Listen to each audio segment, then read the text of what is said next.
മലപ്പുറം എടവണ്ണയിലെ ഒരു ക്ഷേത്രത്തിൽ ദിവസവും വെക്കുന്ന ഭക്തിഗാനങ്ങൾ ഇനി മുതൽ വെക്കാൻ പാടില്ലെന്നാണ് അത്രേ മുസ്ലിം ലീഗിന്റെ തീട്ടൂരം. നമുക്കറിയാവുന്നതുപോലെ മലപ്പുറത്ത് മുഴുവനായും ജയിച്ചു കയറിയിരിക്കുന്നത് മുസ്ലിം ലീഗാണ്.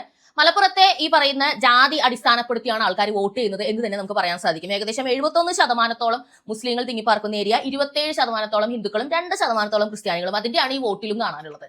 പക്ഷെ അങ്ങനെ വോട്ടിട്ട് ഒരു മതവിഭാഗത്തിലുള്ള ആളുകൾ മാത്രം മുൻകൈയായിട്ട് വരുമ്പോഴത്തേക്ക് മറ്റു മതത്തിലുള്ള ആളുകളുടെ ഇതുപോലുള്ള പിന്തുടർന്നു പോരുന്ന കാര്യങ്ങൾ ഇല്ലാതാക്കുന്ന ആ ഒരു പ്രവണത ഉണ്ടല്ലോ, അതിനെയല്ലേ നമ്മൾ വർഗീയത എന്ന് പറയുന്നത്. ഈ ഹിന്ദുക്കളോട് മാത്രം ഇത് കാണിച്ചു കഴിഞ്ഞാൽ അതിനെ വർഗീയതയായിട്ട് ഈ കേരളത്തിൽ കണക്കാക്കില്ല. ഇത് എന്ത് നീതിയാണ്?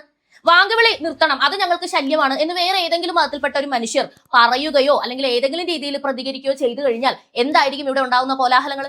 ഇപ്പൊ ഹിന്ദു ഭക്തി ഗാനങ്ങൾ ഒരു ക്ഷേത്രത്തിൽ വെക്കുക എന്ന് പറയുന്നത് യൂഷ്വലായിട്ട് കേരളത്തിൽ നടന്നു പോകുന്ന ഒരു സംഗതിയാണ്. അതുപോലും ഒരു മേൽക്കൈ കിട്ടിയപ്പോൾ അല്ലെങ്കിൽ ഒരു ഭൂരിപക്ഷം കിട്ടിയപ്പോൾ ചെയ്യരുത് എന്ന് പറയുന്നിടത്താണ് ഇനി രാജ്യത്തിന്റെയോ സ്റ്റേറ്റിന്റെയോ ഒക്കെ വലിയ ഭരണ സിരാ കേന്ദ്രങ്ങളിൽ ഇവരുടെ ആൾക്കാർ എത്തിക്കഴിഞ്ഞാൽ ബാക്കിയുള്ള മതസ്ഥരുടെ അല്ലെങ്കിൽ ബാക്കിയുള്ള ആളുകളുടെയൊക്കെ അവകാശങ്ങളും ജീവിതവും ഒക്കെ എവിടെ എത്തും എന്ന ഭയം ഉണ്ടാവുന്നത്. ചിന്തിക്കണ്ടേ നമ്മൾ ഇതിനെപ്പറ്റി?